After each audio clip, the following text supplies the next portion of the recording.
بسم اللہ الرحمن الرحیم۔ ومن الناس من یقول، پس لوگوں میں بعض ایسے ہیں جو کہتے ہیں ربنا آتنا فی الدنیا، اے پروردگار دیجئے سب کچھ ہم کو دنیا میں، وما لہ فی الآخرۃ من خلاق، نہیں ہوگا اس کا آخرت میں کوئی حصہ۔ ومنہم من یقول، اور انہی میں بعض ایسے ہیں جو کہتے ہیں ربنا آتنا فی الدنیا حسنہ، اے پروردگار دیجئے ہم کو دنیا میں بھلا، وفی الآخرۃ حسنہ، اور آخرت میں بھی بھلا، وقنا عذاب النار، بچا ہم کو جہنم کے عذاب سے۔ یہ جامع الدعوات ہے۔ حضرت انس رضی اللہ عنہ نے حسن بصری کو کہا کہ جب تم نے یہ دعا مانگی تو قرآن اور سنت کی تمام دعائیں تم نے مانگی، ربنا آتنا فی الدنیا حسنہ وفی الآخرۃ حسنہ وقنا عذاب النار۔ کوئی بھلائی دنیا و آخرت کی نہیں جو اس میں آئی نہیں۔ اس لیے حضرت انس کے طریق سے امام اعظم کی فقہ میں اکثر لوگ نماز میں یہ دعا مانگتے ہیں،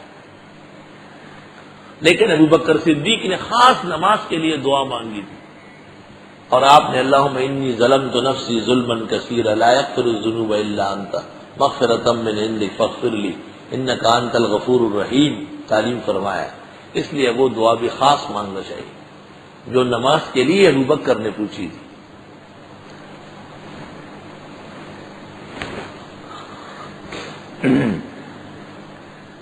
یہ جامع الدعوات ہے۔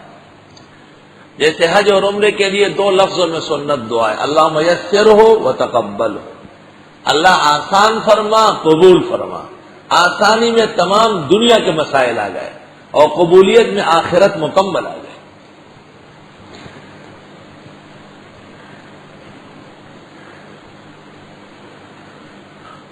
اولئک لہم نصیب مما کسبوا، یہ لوگ ہیں ان کا حصہ ہے جو انہوں نے کمایا۔ واللہ سریع الحساب، اور اللہ جلد حساب کرنے والا ہے۔ واذکروا اللہ فی ایام معدودات، یاد کرو اللہ کو گنتی کے دنوں میں۔ فمن تعجل فی یومین، پس جس نے جلدی کی دو دنوں میں، فلا اثم علیہ، کوئی گناہ نہیں ہوگا اس پر۔ ومن تأخر، اور جس نے تاخیر کی، یعنی 10 ذی الحج کے بعد 11 اور 12 دو دن رمی الجمرات کے ہیں، یہ بھی ہے۔ ومن تأخر، اور جس نے دیر کی، یعنی 13 ذی الحج کی بھی رمی کی، فلا اثم علیہ لمن اتقى، اس پر بھی کوئی گناہ نہیں ہے جس نے تقوی کے لیے کیا۔ قاعدہ یہ ہے کہ 10 ذی الحج کو صرف شیطان بزرگ جمرہ عقبہ کی رمی ہے بس، اور 11 کو اور 12 کو ظہر کے بعد تینوں شیطانوں کی رمی ہے، جمرہ اولا، وسطیٰ اور عقبہ تینوں کی ہے۔ لیکن 13 تاریخ تک اگر کوئی ٹھہر گیا تو 13 تاریخ کو پھر ظہر کا انتظار نہیں ہے، بعد ما طلعت الشمس، ظہر سے پہلے سورج نکلنے کے بعد رمی جائے گا۔ تو فرمایا جس نے جلدی کی 2 دنوں میں رمی مکمل کر کے چلا گیا کوئی گناہ نہیں، برا ہے، اور جس نے دیر کی 3رے دن کی بھی رمی کی تو بہت اچھا کیا، تقویٰ کی بات ہے۔ واتقوا اللہ، اللہ سے ڈرو، وَاعْلَمُوا، جان لو انکم الیہ تحشرون، بے شک تم اس کی طرف لوٹائے جاؤ گے۔ ایک منافق تھا اخنس بن شریک، وہ حضرت کی خدمت میں آتا تھا، بڑی قسمیں کھاتا تھا اپنے اخلاص کی، واپس ہوتا تھا تو مسلمانوں کی فصل، گھوڑے، اونٹ سب کو ہلاک کر کے جاتا تھا، بہت خراب آدمی تھا۔ یہ دہشت گردوں کی تاریخ بہت پرانی ہے۔ وَمِنَ النَّاسِ مَن يُعْجِبُكَ قَوْلُهُ فِي الْحَيَاةِ الدُّنْيَا، اور لوگوں میں سے بعض وہ ہے کہ تعجب میں ڈالتی ہے آپ کو اس کی باتیں دنیا کی زندگی میں، بہت زبردست کلام کرتا تھا، وہ ماہر تھا گفتگو کا، حضرت کو حیران کر دیتا تھا۔ وَيُشْهِدُ اللَّهَ عَلَى مَا فِي قَلْبِهِ، اور گواہ بناتا ہے اللہ کو جو کچھ اس کے دل میں ہے۔ وَهُوَ أَلَدُّ الْخِصَامِ، اور وہ پرلے درجے کا جھگڑالو ہے، پرلے درجے کا جھگڑالو، الگ خاص جھگڑا، بس آپ لڑے یا نہیں وہ لڑنے کے لیے تیار ہے۔ وَإِذَا تَوَلَّى، اور جب وہ مڑ جاتا ہے یہاں سے چلے، سَعَىٰ فِي الْأَرْضِ، دوڑتا ہے ملک میں، لِيُفْسِدَ فِيهَا، کہ فساد کرے، وَيُهْلِكَ الْحَرْثَ وَالنَّسْلَ، اور تباہ کرتا ہے کھیتیوں کو اور جانوروں کو، وَاللَّهُ لَا يُحِبُّ الْفَسَادَ، اللہ پسند نہیں فرماتے فسادیوں کو۔ اللہ فساد کو پسند نہیں کرتا تو فساد ہی پسندیدہ نہیں ہے۔ وَإِذَا قِيلَ لَهُ اتَّقِ اللَّهَ، جب ان سے کہا جاتا ہے اللہ سے ڈرو، أَخَذَتْهُ الْعِزَّةُ بِالْإِثْمِ، پکڑ لیتی ہے اس کو غرور گناہ کے ساتھ۔ اللہ کے لیے فساد سے باز آ جاؤ، اتق اللہ، تو اس کو اور غرور چڑھ جاتا، پکڑ لیتی ہے اس کو عزت یعنی غرور گناہ کی وجہ سے۔ فحسبہ جہنم، اس کا ٹھکانہ جہنم ہے، کافی ہے اس کے لیے دوزخ، وَلَبِئْسَ الْمِہَادُ، وہ ناکارہ بچھونا ہے۔ مہاد پنگوڑے کو کہتے ہیں، مہاد بستر۔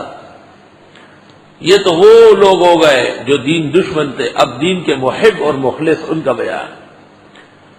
یہ حضرت صہیب رومی کے بارے میں نازل ہوئے کہ وہ لوگوں کی امانت ہے ان کے پاس تھی، جب ہجرت کرنے لگا تو لوگوں نے آ کر کے ان سے امانتیں چھین لی مشرکین نے۔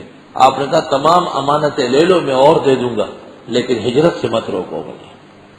سبحان اللہ، ہجرت سے مت روکو۔ وَمِنَ النَّاسِ مَن يَشْرِي نَفْسَهُ، لوگوں میں سے بعض وہ ہیں جو خرید لیتے اپنے آپ کو، قیمتاً خریدا، ابتغاء مرضات اللہ، ڈھونڈتے ہوئے اللہ کی رضا، واللہ رؤوف بالعباد، اللہ خوب نرمی فرمانے والے ایسے بندوں پر۔ عبداللہ ابن سلام حبر علماء الیہود 6 ساتھیوں سمیت مسلمان ہوئے۔ یہودی مذہب میں اونٹنی کا دودھ اور اونٹ کا گوشت ناجائز تھا اور اسلام میں استعمال ضروری نہیں، تو اس نے کہا میں استعمال نہیں کروں گا، تو یہودیت پر بھی عمل ہوگا اور اسلام پر بھی ہوگا۔ وہاں پر حرام تھا اور یہاں پر ضروری نہیں ہے تو عمل ہو سکتا تھا۔ جواب، یا ایھا الذین آمنوا، اے ایمان والو، ادخلوا فی السلم کافہ، داخل ہو جاؤ اسلام میں پورے کے پورے، ولا تتبعوا خطوات الشیطان، چلنا نہیں شیطان کے قدموں پر، یہ تو شیطان کے خیالات ہے۔ ایک چیز جب اسلام نے جائز کر دی، کسی اور کی وجہ سے اس کو چھوڑنا جائز نہیں ہے۔ ویسے تو ایک امر مباح ہے، لیکن جس وقت اسلام کا مسئلہ پیش آ جائے واجب ہو جائے گا۔ اس لیے علماء دین لکھتے ہیں کہ رافضی کی موجودگی میں خفین کا مسح فرض ہو جائے گا۔ ویسے تو غسل اولا ہے اور مسح رخصت ہے، لیکن عند حضور الرافضی وہ مسح خفین کا قائل نہیں ہے، لہذا مسح خفین لازم ہو جائے گا۔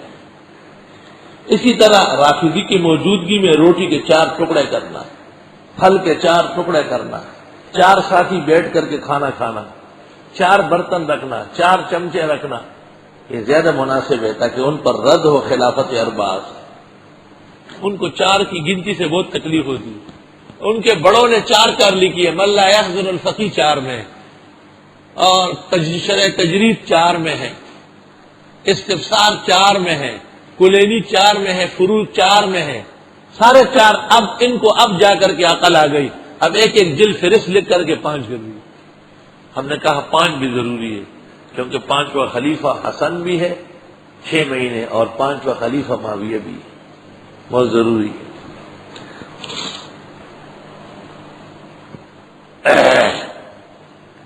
اے ایمان والو، داخل ہو جائے اسلام میں پورے کے پورے، ولا تتبعوا خطوات الشیطان، چلنا نہیں شیطان کے قدموں پر، انہ لکم عدو مبین، بے شک وہ تمہارا دشمن ہے کھلم کھلا۔ فإن زللتم من بعد ما جاءتكم البینات، پس اگر تم ڈگمگا گئے بعد اس کے کیا گئی تم کو روشن دلیلیں، فاعلموا، پس جان لو، ان اللہ عزیز حکیم، بے شک اللہ غالب اور حکمت والے ہیں۔ حال ینظرون، یہ نہیں انتظار کرتے، الا ان یاتیہم اللہ، مگر یہ کہ آ جائے ان کے پاس اللہ، فی ظلل من الغمام، بادلوں کے چھاؤ میں۔ قیامت کے میدان میں رب العزت جب آئیں گے تو ایسا محسوس ہوگا جیسے بادلوں کا چھاؤ پڑا ہوا ہے، یعنی یہ قیامت کا انتظار کر رہا ہے۔ یا یہ کہ جب عذاب کسی قوم پر آتا ہے تو بادل منڈلاتے ہیں، وہ بادل نہیں ہوتے ہیں، ہلاکت کے قرینے ہوتے ہیں۔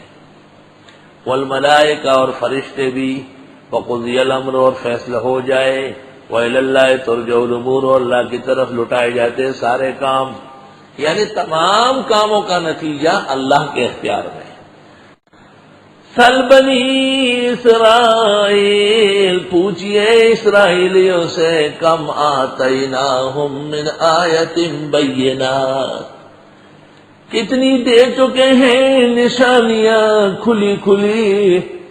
وَمَن يُبَدِّلْ نِعْمَتَ اللَّهِ مِن بَعْدِ مَا جَاءَتْ، اور جو تبدیل کر دے اللہ کی نعمت کو بعد اس کے کہ وہ آئی اس کے پاس، فَإِنَّ اللَّهَ شَدِيدُ الْعِقَابِ، پس بے شک اللہ سخت عذاب دینے والا ہے.